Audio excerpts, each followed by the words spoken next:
அனைவருக்கும் வணக்கம்மா. இன்றைக்கி நம்ம ஒரு நல்ல பதிவு தான் பார்க்க போகிறோம். தம்ப்லைன்லே போட்டிருக்கேன், புரட்டாசி மாதம் எப்படியாவது இந்த ஒரு முடிச்ச பூஜை அறையில் வைத்து விடுங்கள் அப்படின்னு சொல்லியிருக்கேன். கூடுமான வரைக்கும் இந்த புரட்டாசி மாதத்தில் ஏதாவது ஒரு சனிக்கிழமை எடுத்துக்கங்க. இந்த பதிவு நீங்கள் இன்றைக்கே பார்த்துட்டீங்க அப்படின்னா இன்று இரவுக்குள்ளே இதை செஞ்சுருங்க. அப்படி இல்லைன்னா அடுத்த சனிக்கிழமை செஞ்சுருங்க. ஆனால் புரட்டாசி மாதத்துக்குள்ளே ஏதாவது ஒரு சனிக்கிழமை, அப்படி இல்லைன்னா ஏதாவது ஒரு நாள், எந்த நாள் உங்களுக்கு உகந்த நாளோ அந்த நாளை தேர்ந்தெடுத்து இந்த முடிச்சியை பூஜை அறையில் வச்சு பூஜை பண்ணுங்கள். உங்களுடைய வேண்டுதல் எல்லாமே நடக்கும். சரி வாங்க, என்ன இதுக்குள்ளே வைக்கணும் அப்படிங்கிறத பார்க்கலாம்.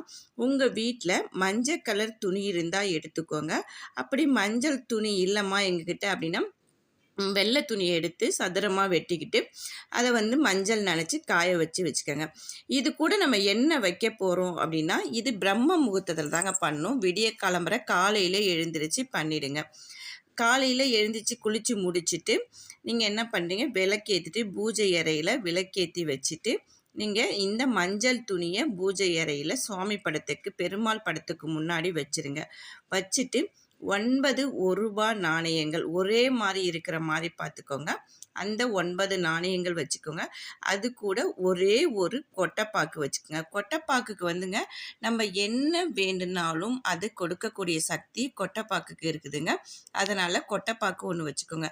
அதோட விரலி மஞ்சள் தெரியுங்களா, அது நம்ம போய் கடையில் கேட்டாவே சொல்லுவாங்க. விரலி மஞ்சள் அல்லது கொம்பு மஞ்சள், கிளையாக இருக்கும் பாருங்கள், அந்த மஞ்சள் 3 மஞ்சள், இது எல்லாத்தையும் சேர்த்து அந்த துணியில் வச்சு முதல்ல என்ன பண்ணுறீங்கன்னா, சுவாமி படத்துக்கு முன்னாடி வச்சுக்கிட்டு உங்களுடைய வேண்டுதல் என்ன வேணாலும் இருக்கட்டும், வீடு கட்டுறதா இருக்கட்டும், இல்லை கடை அடையணும், நகை வாங்கணும், நகை மீட்கணும், அடகுல இருந்த நகை மீட்கணும், திருமணம் நடக்கணும், குழந்தைக்கு படிப்பு வரும், என்ன வேண்டுதல் வேணாலும் இருக்கட்டும், அந்த வேண்டுதலை மனதார வேண்டிக்கிட்டு அந்த முடிச்சு நல்லா ஒரு மஞ்சள் நூலால் முடிச்சு போட்டு வச்சுக்கோங்க.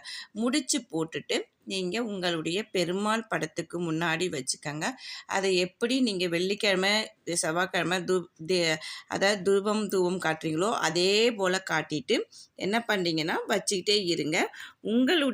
உங்களுடைய வேண்டுதல் நடந்துருச்சு அப்படின்ன உடனே என்ன பண்ணுறீங்கன்னா, அருகில் இருக்க பெருமாள் கோவிலில் கொண்டு இந்த உண்டியலில் கொண்டு இதை போட்டுருங்க, இந்த முடிச்சை போட்டுருங்க. இல்லைம்மா என்னால் திருப்பதிக்கு போக முடியும் அப்படின்னாலும் ஒன்றும் பிரச்சனை இல்லை, அங்கே கூட போய் கொண்டு சேர்த்துடலாம் உண்டியலில். இதை மனதார வேண்டிட்டு செய்யும் போது கண்டிப்பாக நடக்குங்க.